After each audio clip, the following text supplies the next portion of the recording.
Boa noite a todos. Que Jesus possa nos abençoar por mais essa noite gelada, né? Que o Evangelho possa aquecer os nossos corações, que a gente possa estar relembrando um pouquinho do Mestre Jesus. Nós temos hoje o capítulo 1 do Evangelho segundo o Espiritismo, onde nós vamos estar tratando sobre não vir destruir a lei, mas dar complemento. Nós vamos ver que a lei do monoteísmo, digamos assim, começou com Moisés. Naquela época existia um oceano gigantesco do paganismo, onde acreditava-se nos deuses. E cada povo tinha o seu panteão de deuses.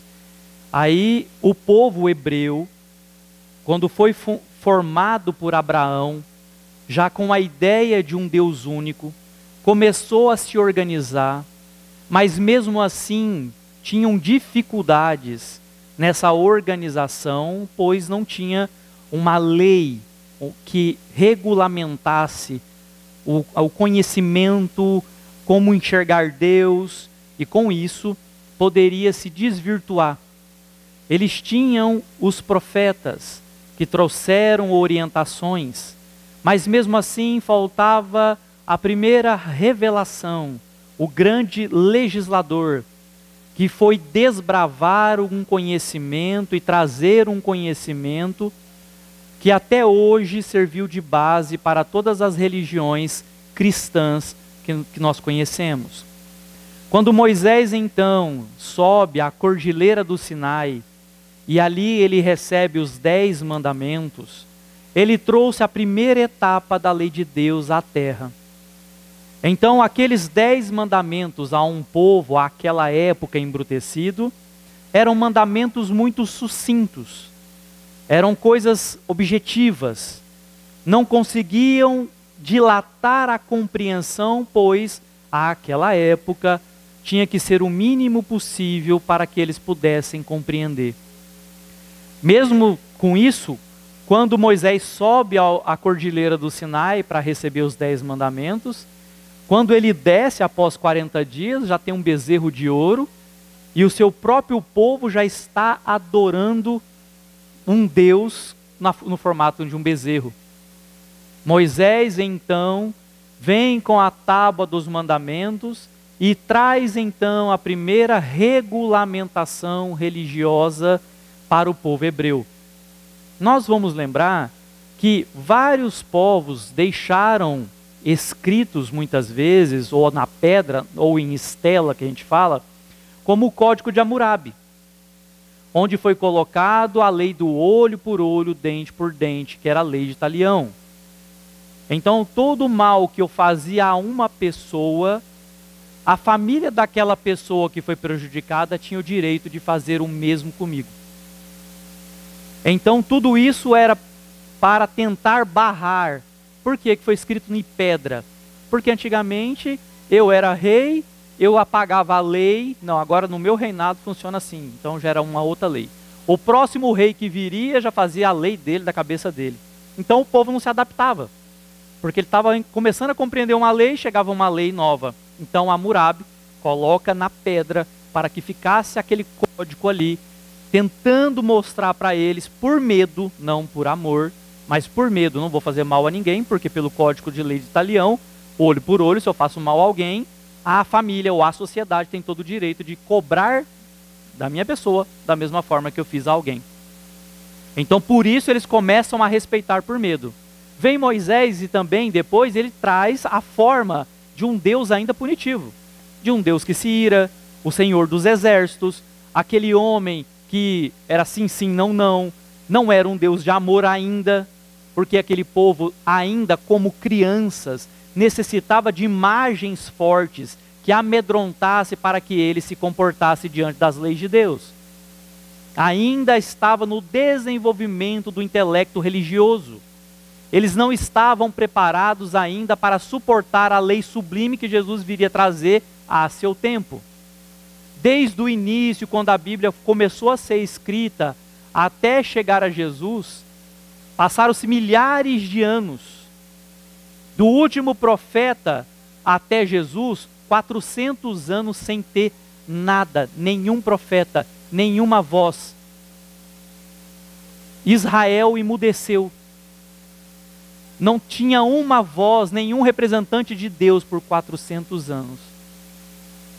Então Moisés, quando ele apresenta a imagem do Deus, aquele Deus ainda punitivo, era necessário. Quando você tem crianças e as crianças não obedecem, erradamente os pais amedrontam as crianças. Olha, o homem do saco, o boi da cara preta, inventa de tudo para que a criança tenha medo. Não vai lá porque o bicho te pega. Então tudo isso é o quê? Ensinar por medo. Que era muito mais fácil você falar, não vai até lá porque alguém pode te pegar. Pode ter alguma pessoa, um homem que vai roubar você da mamãe e do papai. Mas a gente prefere amedrontar. Era a técnica usada por Moisés.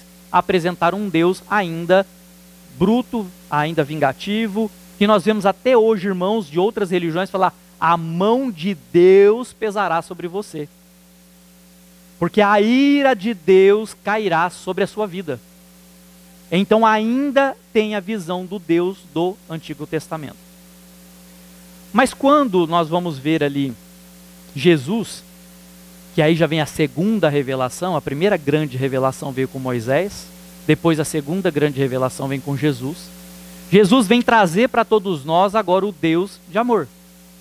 O Deus que não pune, mas o Deus que orienta, e uma lei que nos rege, que nós infringindo essa lei sofreremos consequências pelas leis que nós infringimos. Não mais um Deus que pune, um Deus que amaldiçoa, o Deus que era só de um povo e era contra outro povo, agora é o Deus para todos os povos.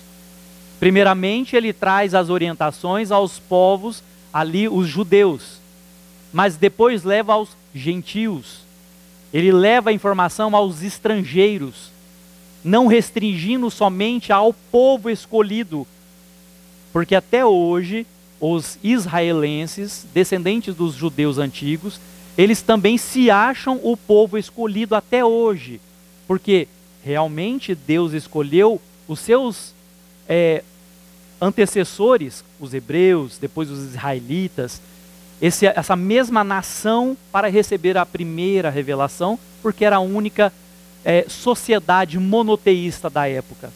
A ideia monoteísta já existia entre alguns povos, mas um povo inteiro se tornar monoteísta foram os hebreus antigos, que são, depois vieram os israelitas e os israelenses hoje, ou que a gente pode falar judeus. São todos o mesmo povo, porém em períodos diferentes da história. Hoje a palavra judeu é usado para quem segue a religião judaísmo. Quem nasce em Israel se chama israelense. Então quando a gente fala do espiritismo, quem segue o espiritismo é o espírita. Quem segue o Islã é o muçulmano. O catolicismo, o católico. Então quem segue o judaísmo, o judeu. Então hoje nós usamos a termologia para israelenses. E até hoje eles se acham escolhidos. Mas eles foram o povo escolhido àquela época para receber a primeira revelação, receberam a segunda revelação com Jesus, que veio trazer uma visão diferente de um Deus, de uma lei ampliada, porque ele não veio destruir a lei. Jesus não veio contrariar Deus, a visão de Deus, Moisés e nem os profetas. Jesus veio simplesmente dilatar a compreensão que era muito objetiva. Por exemplo, o 10 mandamentos fala o quê? Não matarás. Então é só não matar. Mas eu posso fazer maledicência, eu posso desejar mal. Então eu não posso matar, eu posso até bater. Porque lá nos 10 mandamentos fala, não matarás. Então se eu não matar, eu não estou descumprindo a lei antiga. Mas Jesus vem a seu turno e ele fala, não é só não matar. Tudo que você fizer de mal ao seu semelhante, você é responsável. Porque era tão mais fácil a lei antiga, porque ela era muito simplificada. Mas Jesus vem falar algo, porque ouviste o que foi dito aos antigos. Amarás o teu próximo e odiarás o seu inimigo. Esse ouviu o que foi dito aos antigos, Jesus estava falando, ouviu o que foi falado pelos profetas antigamente, que nós tínhamos que amar somente os nossos e odiar os inimigos. Mas aí vem Jesus e fala, porém eu vos digo, amareis o vosso próximo e fazei todo o bem que você pode aos vossos inimigos. Jesus está contrariando a lei, falando que a lei está errada? Pelo contrário, ele está simplesmente mostrando que há ali algo maior. É muito mais profundo o conhecimento que simplesmente restrito como era colocado. Não adulterarás. Então é só não adulterar, né? Mas e o adultério por pensamento? Quando você olha por alguém e você tem no seu pensamento desejo, a cobiça por ali. Então Jesus também fala que todo aquele que olhar por uma mulher com um mau pensamento, ou uma mulher que olhar para um homem com um mau pensamento, já adulterou em seu coração. Antigamente era só o ato, as ações que eram para ser corrigidas. Mas Jesus vem falar então que nós temos que corrigir não mais as ações, mas também os nossos pensamentos e a nossa fala. Então ele vem agora dilatando para nós uma compreensão. Ele era o pão da vida. Ele era o pão vivo. Porque no Velho Testamento, quando eles saíram do Egito, no grande êxodo, eles ficaram 40 anos no deserto, se alimentando de maná, que é um tipo de pão, não me pergunte como, mas o maná caía do céu, e o povo, naquela época, no deserto, comia maná. Certo? E aí Jesus tem uma passagem em João, que Jesus vai falar, os vossos pais, quer dizer, ele está falando ao povo antigamente, se alimentou de um pão que caía dos céus, mas mesmo assim, eles morreram. Mas agora, quem se alimentar do pão que eu trago, nunca mais morrerá. Jesus estava fazendo ali uma orientação, lembrando do período do deserto, que eles se alimentavam do maná, que o pão que caía, mas era encher a barriga. Então todos aqueles que só enchiam a barriga morreram. Mas Jesus vinha encher as almas. Era o pão que alimentava as almas. E as almas que eram alimentadas pelo conhecimento de Jesus nunca mais morreria em erro. Nunca mais sofreria em erro. Porque estavam alimentados com o pão das almas. Porque ele era o pão da vida. Então Jesus vem trazendo para nós uma dilatação e uma promessa. Ele fala que há um tempo eu vos enviarei um outro Consolador prometido que ficará convosco eternamente. Há outras religiões que interpretam que Jesus irá voltar. Ele está falando que ele voltará.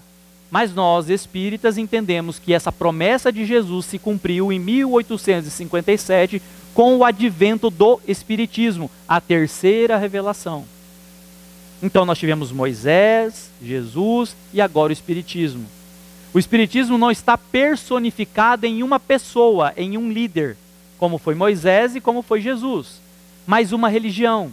Porque a promessa de Jesus ficará convosco eternamente, não poderia estar personificada em uma pessoa, porque ninguém sobre a terra viverá no corpo físico eternamente. Mas em formato de uma religião, com a missão de trazer de novo o evangelho redivivo do Mestre Jesus, o Espiritismo vem também ao seu tempo dilatar a compreensão, aprofundar mais de coisas que Jesus não podia ter falado àquela época, àquele povo. Então, através da doutrina espírita, onde Allan Kardec foi o principal instrumento, junto com médiuns anônimos e uma pleiade de espíritos superiores que estavam aqui para desenvolver esse pensamento, ao comando de Jesus, trazendo para nós, através de uma religião, porque nós estudamos Jesus, acreditamos em Deus, nós temos, através do livro dos Espíritos, a filosofia, onde nos orienta, nos guia, mostrando para nós o norte necessário para seguir. E nós temos também nessa doutrina a sua ciência, onde no livro dos médiuns, Allan Kardec, através de vários tipos de testes, ele conseguiu comunicar com espíritos, provando por meios científicos que era possível que os espíritos falassem ou respondessem, movimentando inicialmente objetos inanimados, depois por pancadas, depois começou através da psicofonia, a mediunidade, que sempre existiu na humanidade, porém não era nominada. Para coisas novas necessitava nomes novos. Então Kardec, entendendo que o médium era um instrumento que ficava entre o plano material e entre o plano espiritual, pegou a palavra do latim medium, meio, intermédio, e aí saiu a palavra médium. É aquele que estava entre os dois planos, fazendo esse papel de instrumento de comunicação. Porém, ele trouxe o nome. A mediunidade é algo inerente ao ser humano. Lembrando de Kardec, mais uma vez, nós vamos ver que ele fala que todos nós somos médiuns em algum grau, de acordo com a sensibilidade, de acordo com a evolução de cada um de nós. Todo aquele que sofre influência de um espírito, em qualquer grau que seja, é médium. Porém, nós costumamos falar mais da mediunidade ostensiva e classificamos então os médiuns, aqueles que têm a possibilidade da psicofonia, incorporação, como muitas pessoas falam. Médiuns videntes, clarevidentes, aqueles que enxergam espíritos, a psicofonia, ou melhor, a psicografia. Então, vários tipos de mediunidade que vieram para nós. Então, através do estudo espírita, desenvolvido por Allan Kardec, ele conseguiu no Livro dos Médiuns trazer para nós classificações da grande maioria das mediunidades possíveis para todos nós. Isso não era falado, não era estudado ao tempo de Jesus, ao tempo de Moisés. Moisés era médium. Era um médium possivelmente com uma capacidade de ectoplasma, uma energia em excessos, que ele conseguia fazer aquelas pragas do Egito, as supostas pragas do Egito acontecerem, como a água do Egito se transformar de coloração de sangue. Era através de uma energia chamada ectoplasma que ele possivelmente teria essa capacidade, e através dos dons que ele tinha, ele ouvia o próprio Deus, entre aspas, mas um espírito amando de Jesus, e estava trazendo a ele as orientações. Porque tem pessoa que fala, Jesus nasceu enquanto espírito ali, somente ali, naquele momento que ele desceu à terra. Jesus organiza o planeta Terra desde a sua formação. Jesus organiza o pensamento religioso, filosófico, desde a formação da Terra, encaminhando professores, espíritos luminares, desde Forri, Confúcio, Lao Tse. Nós vamos ver Sócrates, Platão, Hammurabi, vários espíritos diferenciados, Akenaton no Egito, espíritos nobres que trouxeram conhecimento. Imagina como se fosse a Terra uma grande sala de aula. Pega alunos todos do prézinho e fala assim, ó, vocês estão sozinhos, aprendam sozinhos. Você acha que aquelas crianças vão conseguir sozinhas ali aprender? Não. Precisa de quem? De um professor colocado no meio para dilatar o conhecimento dessas crianças.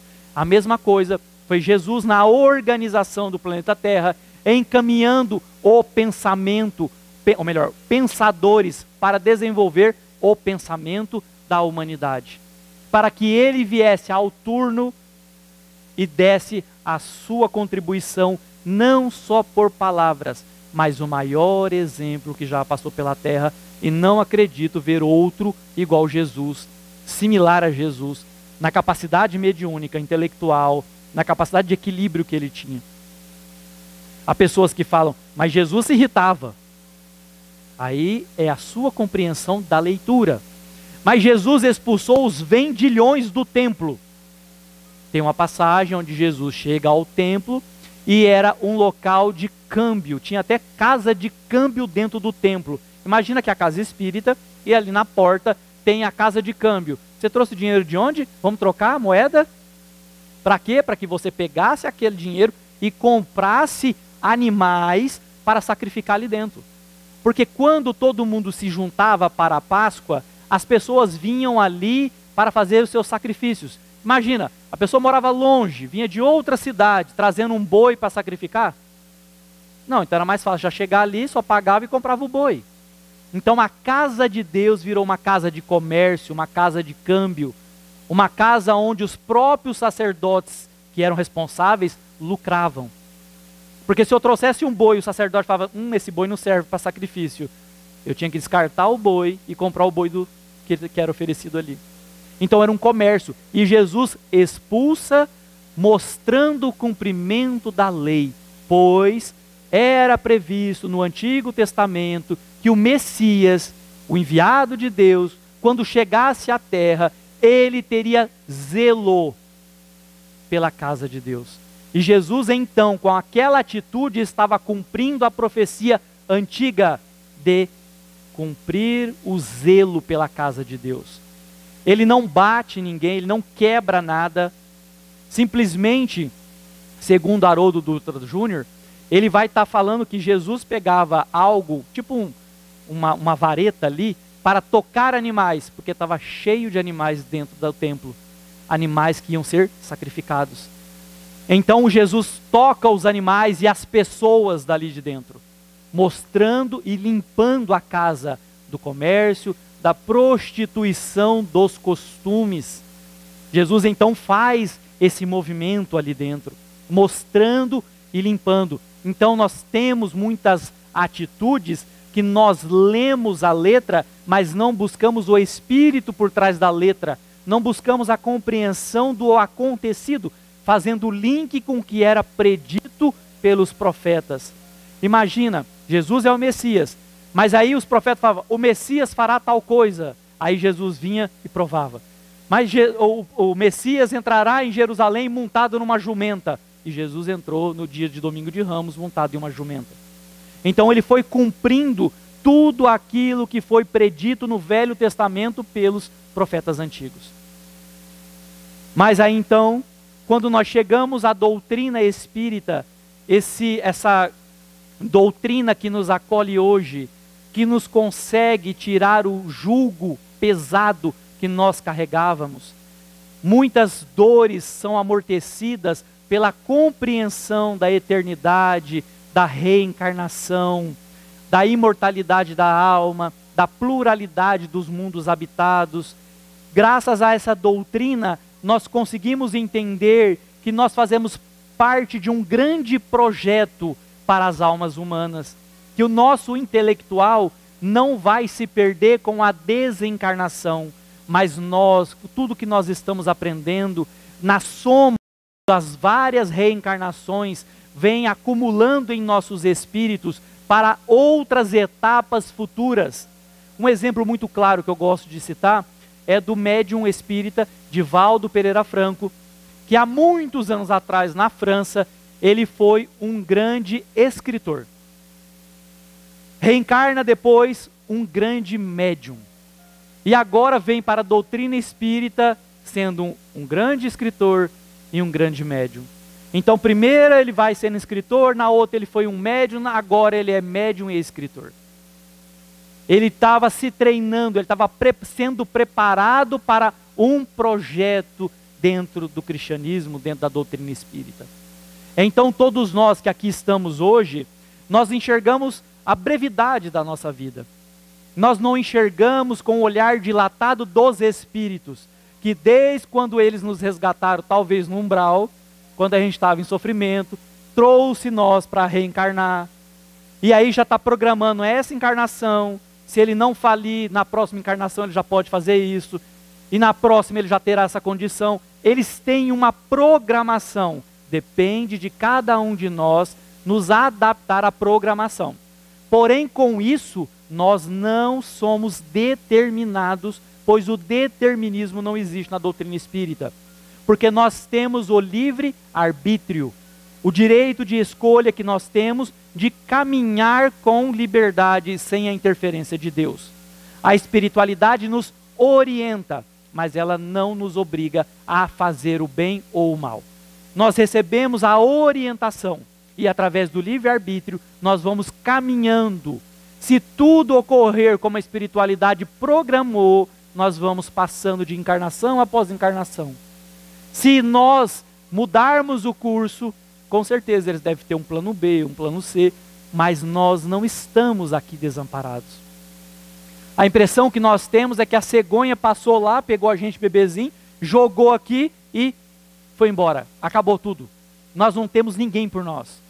Nós temos espíritos familiares que cuidam da nossa família, da parte reencarnatória, daqueles que estão indo, daqueles que estão vindo. Já tem toda uma programação da nossa vida. Então é graças a essa doutrina que eu pude, com a desencarnação do meu pai, falar que hoje eu posso falar, porque eu perdi uma pessoa querida e muito próxima, que a doutrina é consoladora. Porque em momento algum, com toda a dificuldade que nós passamos, eu não tive o sofrimento. A dor da perda é inevitável, mas o sofrimento, o desespero, a angústia, como eu vi agora recentemente um velório de um primo meu que faleceu, vendo a minha prima num desespero muito doído, muito sentido. E eu pensei, e a pergunta que era feita, mas por quê? Mas por quê? Eu sei que na hora da desencarnação de todos nós temos dificuldade de aceitar aquele momento da perda, principalmente uma mãe que perde um filho. É uma dor muito grande. É só quem é mãe e sabe, e passa, que vai saber. Mas com todo aquele choque quando passa, a doutrina espírita nos ensina que a morte não é o fim.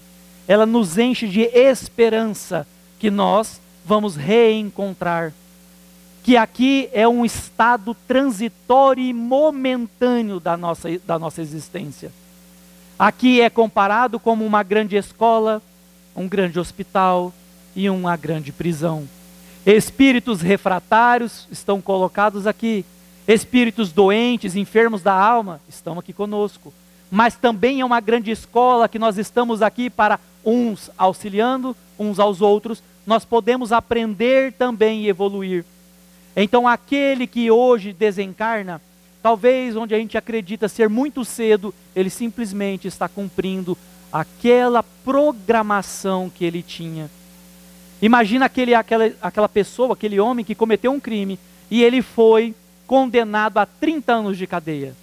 É justo que aquele homem, ao vencer os 30 anos de cadeia, permanecesse ainda preso? Então nós, ainda neste corpo físico, estamos aprisionados a um mundo de expiações e provas, em transição para o regenerador, mas ainda um mundo de sofrimento, onde parece que o mal domina, as injustiças estão por todos os lados, o desequilíbrio acontece. Então aqui é uma prisão. E então nós, quando desencarnamos, voltamos para a pátria espiritual, onde esses que vão primeiros nos esperam quando nós sairmos daqui. Então, conversando com um amigo nosso que é médium, ele falou para mim que o meu pai já está em equipes de trabalho, já entrou ali como estagiário para aprender, depois desencarnou em 2021, passou por dificuldades, sendo espírita há 36 anos, quando desencarnou sofreu um choque com a desencarnação, sendo acolhido, sendo atendido, voltou para casa sendo teimoso, saiu das escolas espirituais, foi para casa por causa da saudade, porque a gente fala assim, quando desencarnar, eu não volto mais aqui, até desencarnar. Porque quando você vê alguém que você ama para trás e você fica preocupado como que ficou, a dor bate e volta. E meu pai voltou para casa. Foi resgatado de novo, encaminhado às colônias espirituais, agora está quietinho lá, se Deus quiser, vai ficar lá em cima. E está trabalhando, estagiando, aprendendo nas equipes de socorro, onde ele sempre falou que queria trabalhar. Quando ele lia os livros de André Luiz, ele falava que o sonho da vida dele era desencarnar para socorrer pessoas no umbral. Tem condição ainda? Não tem, mas está estagiando, está aprendendo. E isso me conforta, me dá força para prosseguir, porque eu sei que ele está bem. Eu tenho minha mãe para cuidar, eu tenho a doutrina para continuar. Porque se ele, que foi uma pessoa que se dedicou à doutrina, aconteceu de passar por perturbação, imagina que não é simples para todos nós. Todos nós temos que nos esforçar por essa doutrina abnegada, porque Deus no Antigo Testamento, quando fala Ezequiel 33, Deus vai falar simplesmente assim, considerando Ezequiel um atalaia. O atalaia era o vigia. Então as cidades eram muradas ou tinham torres. Então o atalaia era o vigia, ele não podia dormir. Então quando vinha algum inimigo à noite atacar, ele gritava, tocava sino, todo mundo pegava em armas e defendia. E nós espíritas, hoje, somos os atalaias do cristianismo. Nós estamos como vigias, anunciando os perigos através do Evangelho de Jesus. Todas as vezes que nós estamos com a palavra, num estudo, numa oração, numa conversa fraterna, onde nós estamos levando a mensagem de Jesus, nós estamos fazendo o papel de vigias, de atalaias, que anuncia possíveis perigos, onde nós estamos ali orientando as pessoas para que não caia em tentações, para que essas pessoas não sofram, através do conhecimento dessa doutrina que hoje nos acolhe, que trouxe para nós o bálsamo consolador para secar as nossas feridas. Nós usamos dessas mesmas palavras para irmãos que chegam recentemente à doutrina em chagas, tanto morais como emocionais. Nós temos o dever de vigiar, de sermos fiéis aos desígnios do Mestre Jesus, à codificação de Allan Kardec, para que possamos trazer àqueles que estão chegando as orientações para evitar os inimigos, os tropeços e as dificuldades. Nós temos como base essa doutrina abnegada, que de braços abertos aceitou a todos nós que aqui estamos, para que nós possamos, com esse conhecimento, modificar as nossas vidas e auxiliar, de acordo com a nossa caminhada de aprendizagem e evolução, auxiliando aqueles que estão chegando também. Cabe a todos nós o dever de passar à frente os ensinamentos que nós recebemos, mas não somente pelas palavras, mas principalmente pelos exemplos. A doutrina espírita, ela não pode ser uma doutrina simplesmente de filosofia, uma doutrina que só simplesmente sai jogando ao léu conhecimentos, informações, mas não tem aonde se agarrar. Porque palavras vazias podem ser ditas, mas palavras sendo levadas por exemplos, pessoas que tentam ser virtuosas, pois nós não somos espíritos iluminados, somos espíritos em processo de evolução. Nós estamos todos aqui unidos na mesma ideia de aprender e melhorar, aprender e servir. Então todos nós unidos estamos buscando esse caminho de redenção. Compete a todos nós que possamos servir da melhor forma, colocar o nosso nome ao estudo, colocar o nosso nome ao trabalho, para que possamos, com o decorrer do tempo, somar e engrossar as fileiras de trabalhadores do Mestre Jesus. Nós não temos rivalidade com as outras religiões, porque no livro Consolador, o Espírito Emmanuel foi interrogado na pergunta 353, e eles estavam perguntando assim para Emmanuel: quer dizer que o Espiritismo então é, entre aspas, a melhor religião? Seria assim, melhor do que as outras religiões cristãs?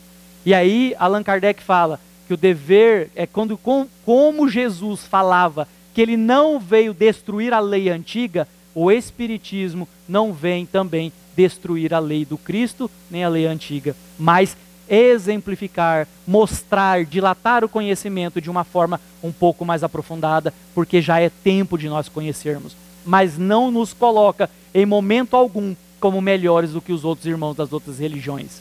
Eu conheço irmãos evangélicos, muito estudiosos com relação à doutrina de Jesus. Irmãos católicos que são apaixonados pelo nosso Mestre. Então todos nós, quando largarmos de ver as nossas diferenças e ver o lado positivo que nos une enquanto cristãos, nós faríamos um mundo diferente. Nós cristãos brigamos entre nós, pela disputa de uma ideologia de estarmos certo, de ser o melhor, que a nossa salva. Isso nós perdemos tempo em combates ideológicos desnecessários, enquanto milhares de irmãos padecem com fome, com frio, buscando o caminho equivocado do suicídio, e enquanto os religiosos acumulam conhecimento para degladiar intelectualmente. Como a Teresa d'Ávila, que ela veio com a missão de tirar as freiras de dentro do Carmelo, porque as freirinhas ficavam todas dentro do Carmelo, enquanto lá fora todo mundo morria à fome, elas tinham que comer, onde dormir e tinham conforto. Teresa d'Ávila vem então e coloca todas as freiras a campo. Vamos buscar os necessitados, os sofredores, os enfermos. Jesus veio para os sofredores e levou todo mundo a campo. Enquanto nós ficamos ainda encastelados dentro somente do estudo da ideologia, da disputa, de quem conhece mais, de quem sabe mais, lá fora a gente padece, a gente suicida, a gente se agonia. Então nós precisamos nos unir, precisamos entender que Jesus é o ponto que une todas as religiões cristãs. Ele é para nós o nosso ponto de união, e não pode ser entre nós o nosso ponto de desavença entre famílias, dentro da própria família, onde um é católico, um é evangélico, um é espírita, e afasta um do outro, porque não concorda com a ideia. Esse Cristo veio para unir os povos, e nós, enquanto cristãos espíritas, temos que fazer a nossa parte. Mesmo que os outros não entendam e não aceitam, não entramos nas discussões. Que possamos mostrar no silêncio dos exemplos a pregação muda que Jesus fez no Calvário. A maior pregação de Jesus não foi o que ele falou, mas o que ele fez. E principalmente, quando ele foi preso até a crucifixão. Foi a pregação muda do perdão. Ele passou por todos os tipos de humilhações, sofrimentos e dores, e ele mostrou que mesmo assim era para perdoar. Então muitas vezes nós não vamos entrar em contendas, em discussões. Quando alguém pergunta qual é a opinião do Espiritismo sobre a vida após a morte, nós vamos falar. Ah, mas eu não acredito. Tudo bem, não tem problema. A nosso ponto de vista, o Espiritismo acredita dessa forma, mas não vamos entrar nas contendas, porque essa doutrina veio para nos engrandecer enquanto almas, e para engrandecer enquanto almas, para crescer enquanto almas, temos a necessidade de se tornar o menor de todos pela humildade. O primeiro degrau da grande escada evolutiva é a humildade. Já pode observar que nas bem-aventuranças que Jesus nos trouxe, bem-aventurados os pobres em espírito, é a primeira bem-aventurança, é o primeiro degrau que nós devemos subir. Todo aquele que quer seguir Jesus, o primeiro degrau é da humildade. Pensando assim, vamos só encerrando já, lembrando que a doutrina espírita é a terceira revelação e veio para todos nós com o intuito de iluminar as nossas vidas, não contrariando a primeira e a segunda revelação, mas simplesmente dilatando e mostrando a todos nós um conhecimento mais aprofundado, porque hoje a humanidade já consegue comportar esse conhecimento, onde a ciência e a religião, ao passar dos anos, cada dia mais vai comprovando uma a outra, ajudando nessa longa caminhada para que todos nós possamos aprender. Que Jesus nos abençoe a todos nós que aqui estamos e abençoe aos irmãos também que não puderam vir, iluminando e dando muita paz, aquecendo os nossos espíritos nessa noite gelada. Que Ele esteja conosco, hoje, agora e sempre. Que assim seja.